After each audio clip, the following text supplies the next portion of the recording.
राधे राधे। जय श्रीमन नारायण। प्रणाम।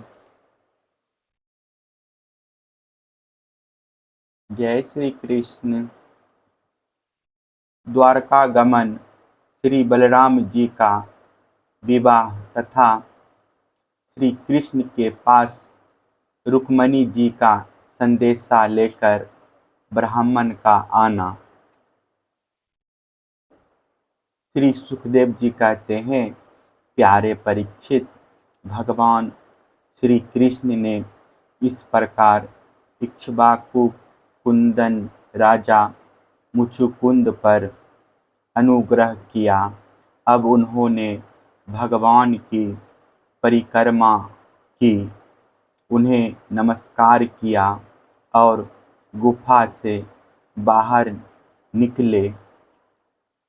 उन्होंने बाहर आकर देखा कि सब के सब मनुष्य, पशु, लता और वृक्ष वनस्पति पहले की अपेक्षा बहुत छोटे छोटे आकार के हो गए हैं। इससे यह जानकर कि कलयुग आ गया, वे उत्तर दिशा की ओर चल दिए। महाराज मुचुकुंद तपस्या, श्रद्धा, धैर्य तथा अनासक्तियों से युक्त एवं संशय संदेह से मुक्त थे। वे अपना चित्त भगवान श्री कृष्ण में लगाकर गंध मादन पर्वत पर जा पहुँचे। भगवान नर नारायण के नित्य निवास स्थान बद्रिक आश्रम में जाकर बड़े शांत भाव से गर्मी सर्दी आदि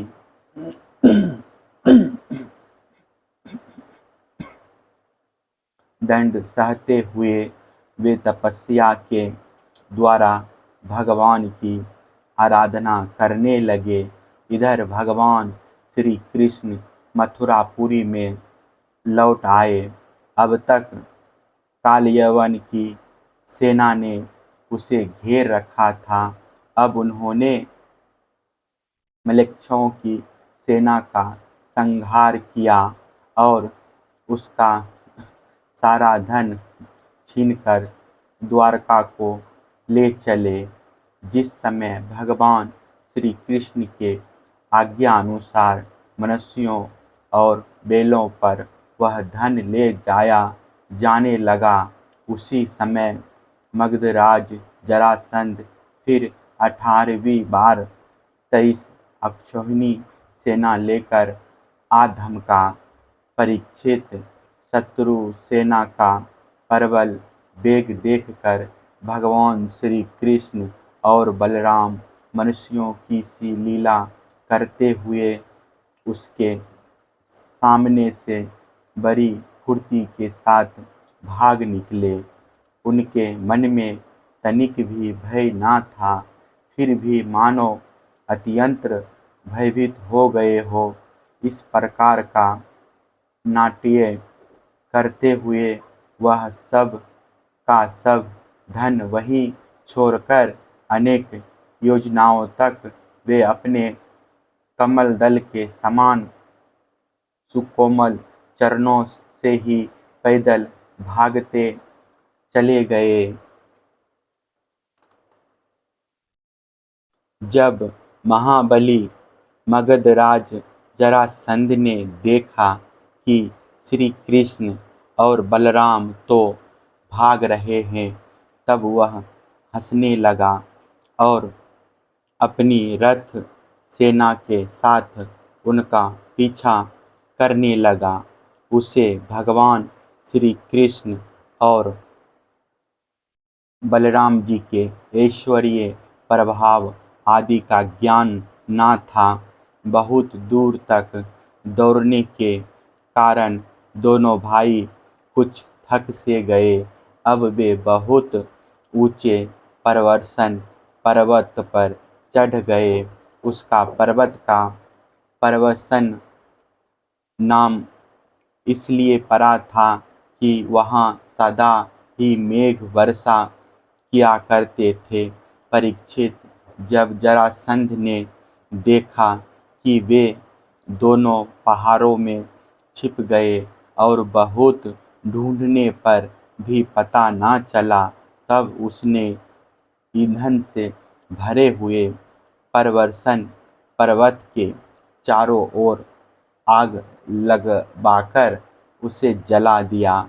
जब भगवान ने देखा कि पर्वत के छोर जलने लगे हैं, तब दोनों भाई जरासंध की सेना के घेरे को लांघते हुए बड़े वेग से उस 11 योजन 44 कोस ऊंचे पर्वत से एकदम नीचे धरती पर कूद आए। राजन, उन्हें जरासंध ने अथवा उसके किसी सैनिकों ने देखा नहीं और वे दोनों भाई वहां से चलकर फिर अपनी समुद्र से घिरी हुई द्वारकापुरी में चले आए। जरासंध ने झूठ मूठ ऐसा मान लिया कि श्री कृष्ण और बलराम तो जल गए और फिर वह अपनी बहुत बड़ी सेना लौटाकर मगध देश को चला गया। यह बात मैं तुमसे पहले ही नवम स्कंद में कह चुका हूँ कि अंतर देश के राजा श्रीमान रेवत जी ने अपनी रेवती नाम की कन्या ब्रह्मा जी की प्रेरणा से बल राम जी के साथ ब्याह दी। परीक्षित, भगवान श्री कृष्ण भी स्वयंवर में आए हुए शिशुपाल और उसके पक्षपाती साल्व आदि नरपतियों को बलपूर्वक हराकर सबके देखते देखते जैसे गरुड़ ने सुधा का हरण किया था, वैसे ही विदर्भ देश की राजकुमारी रुक्मिणी को हर लाए और उनसे विवाह कर लिया। रुक्मिणी जी राजा भीष्म की कन्या और स्वयं भगवती लक्ष्मी जी का अवतार थी।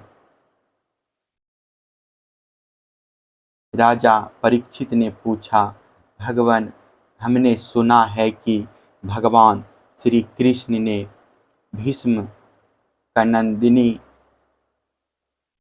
परम सुंदरी रुक्मिणी देवी को बलपूर्वक हरण करके राक्षस विधि से उनके साथ विवाह किया था।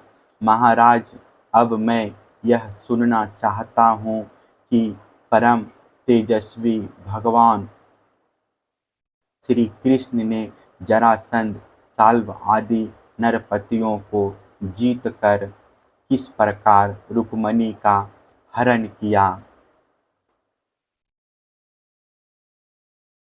महर्षि, भगवान श्री कृष्ण की लीलाओं के संबंध में क्या कहना है? वे स्वयं तो पवित्र है ही, सारे जगत का मल धो बहाकर उसे भी पवित्र कर देने वाली है।